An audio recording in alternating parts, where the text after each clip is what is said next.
This how you gonna play? You ain't gonna come open the door? I know you see me. Nah. Yeah, that's what I'm talking about. This stuff that I don't be having time for.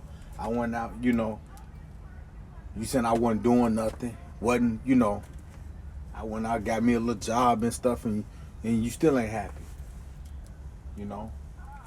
I was at $10, you know what I'm saying? Now I'm at $11 an hour, and it still ain't good enough. It's all good though. Now I believe what my homeboy is saying.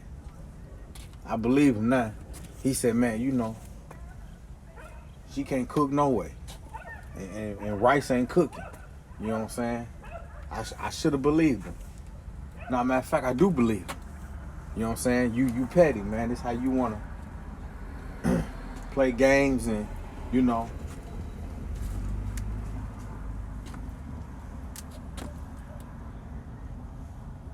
like for real, you ain't, I know you see, you looking at I'm gone, man. I ain't got time for it.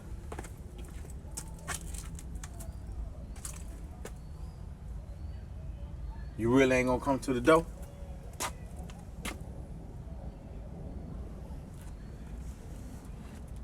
That's why I don't even fool with you. You got me out here in the cold.